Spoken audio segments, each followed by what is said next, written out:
ஏசப்பா என்னை பார்க்க வரேன்னு சொன்னார், இந்த டைமுக்கு வரேன்னு சொன்னார். சரி நம்ம அவருக்காக வெயிட் பண்ணுவோம். சீக்கிரமாக வந்துட்டேன். A few moments later. 1 hour later. 2 hours later. 3 hours later. நான் ரொம்ப நேரம் வெயிட் பண்ணிட்டேன், இன்னும் ஏசப்பா வரல. இந்த டைமுக்கு அவர் வந்துடுவேன்னு சொன்னார், இன்னும் வரல.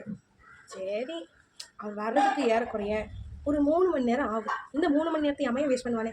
இவ்வளோ நேரம் வெயிட் பண்ணேன், அவர் வரலை. வர்றதுக்கு கொஞ்சம் லேட் ஆகும்னு நினைக்கிறேன். அதுக்குள்ளே போய் நம்ம டைம் வேஸ்ட் பண்ணோம். என் ஃப்ரெண்டு கூப்பிட்டா படத்துக்கு, அதனால் போயிட்டு இப்போ ரிலீஸான படம் தான், போய் என்னன்னு போய் பார்த்துட்டு வந்துடுவோம். சரி. Meanwhile. படம் சூப்பரான படம்.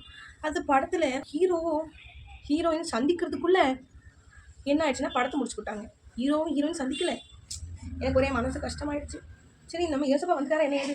நான் ஆயத்தமாக இல்லாத சமயத்தில் ஏசப்பா வந்துட்டாரு.